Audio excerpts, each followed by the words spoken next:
Hi everyone, thanks for joining me today. My name is Deneen. I am the teen programmer at Simpson Library, and today for our third Thursday project, we are going to be making painted photo rock holders.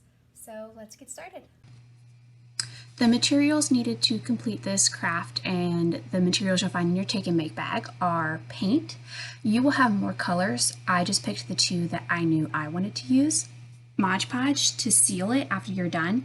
Your Mod Podge is labeled with a small black M, that way you know which one it is. A paintbrush, copper wire used to wrap around the rock and hold the photos, and then your rock. As you can see, I put a base of white paint on mine to make the colors that I use afterwards brighter, so you can do that if you choose to, but it's not required. And then these next two aren't included in your bag. The first is the Sharpie. It's used to create the coil at the top to hold the pictures. You don't have to use a Sharpie. It can be a pencil or a pen, anything that is just like that shape. And then the next are these pliers. They're not necessary. I completed the first craft, this one right here, without the pliers. I just used my fingers to bend the wire where I wanted it to go, but if you do happen to have them available, they are useful. So the first step in this project is taking your paintbrush and beginning to actually paint a rock. As I mentioned earlier, I decided to do a base coat of white paint on mine. That way, whatever colors I decided to put on my rock would actually stand out and be brighter. A lot of these rocks are dark brown, so if you don't do that white paint, they might not turn out as clear or vibrant as you want them to. So I do recommend putting on that white base paint and letting that dry before you start. But again, it's not required if you don't want to do that. As you can see, I decided to stick with just one base color on mine and paint my entire rock that one color. And then afterwards, I'm going to go back in with another color and add some detail and design to mine. I decided to leave the bottom of my rock the white base color because I just figured it's going to be sitting down, you're not going to see it, and that way I don't have to worry about waiting for the top to dry and then flipping it over and then painting the bottom. You can paint the bottom of yours, that's totally up to you. You'll just have to break it into more steps, that way you let the top of your rock dry in order to flip it over and have it sitting on the top part of it in order to paint the bottom. Otherwise your paint's going to get messed up and all smudge-like. So just keep that in mind when you're painting, whether or not you want to paint the bottom of your rock. The next step in this project is adding whatever detail or design you want to put on top of that paint base layer. As you can see, I decided to do polka dots to kind of be cohesive with the first rock that I did that also had white polka dots on it. I decided to flip my paintbrush around and use the bottom of it to actually get the polka dots on my rock. I figured it would just be a better way to get complete circles instead of using the brush end. So if you decide to do dots or something like that, just keep in mind that you could use the bottom of your paintbrush to get it more precise and the size exactly like you want it instead of the brush part. So I just continued to place these randomly all around my rock until I was happy with the design and how many that I had. I also made sure to look at the edges and make sure I was putting them there too. Any area that I thought that you could see the rock as it's sitting on the table or desk or wherever I have it, I made sure that there were enough polka dots around to look good. The next step of this project is to seal it with Mod Podge. As you can see with mine, because I had to let my rock dry overnight completely before sealing it, a small coating got put on the top of my Mod Podge. So once you get past that, a little bit of hard coating on the top, it'll be liquidy on the bottom. So if yours does that too, don't worry, just mix it around and it'll still be fine. As I mentioned before, I waited completely overnight before sealing my rock. If you don't wait till your paint is completely dry, it will smudge and ruin the design that you did.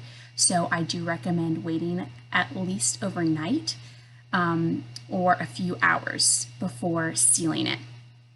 Again, sealing it isn't required. You don't have to seal it if you don't want to. I just liked the fact that it gave it a cleaner finish and I didn't have to worry about the paint chipping or getting messed up when I actually start to use it. So if you've never used Mod Podge before, when you're painting it, it will look like you're just putting white paint over your rock and you might think that you've ruined it. Don't worry.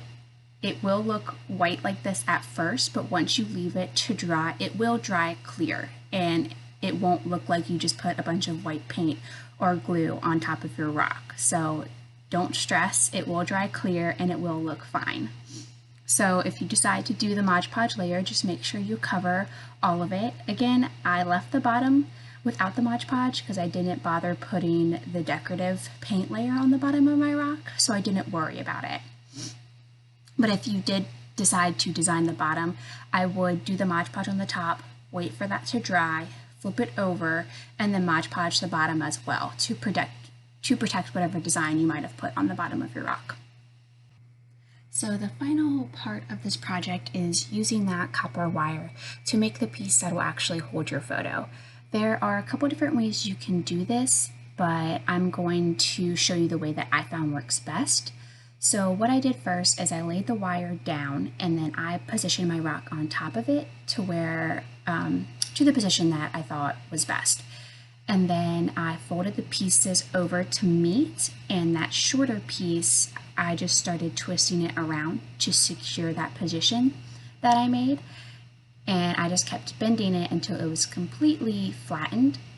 This is the part to where if you do have those pliers handy, you can use them to wrap this little wire around and completely secure it and make sure that it's completely bent down. Again, you don't need the pliers. I did this step with my fingers the first time I made this and it worked out completely fine. I just wanted to show you what it would look like if you do have them at home and can use them, that they can be useful in this step. And then once you've got that completely twisted and you're happy with that, I just positioned it and used my fingers to pull it down to make sure that it was secure and wasn't going to wiggle around. So that's what I'm doing right here, is just getting it as tight as possible. And then what you'll do after that is take that really long piece of wire and pull it pretty straight. You want it to sit completely up. And then you'll take your marker or whatever pencil or pen you decided to use and bring it to the top of your wire to where there's a little bit of sticking out, and then just start wrapping it around and twisting that marker down to get a few coils, a few circles. And once you're happy with the height and how many you have, you can pull that marker out and just squeeze the little coils together and adjust it to where you like. And then again, you can use the pliers here to do that if you have them, or you can just use your fingers to kind of adjust the coils and kind of play with them to get them to the right position. And that is it. The next step is to just put whatever picture or note card, as you can see that I grabbed in there, and the project is done. So these are my two photo rock holders.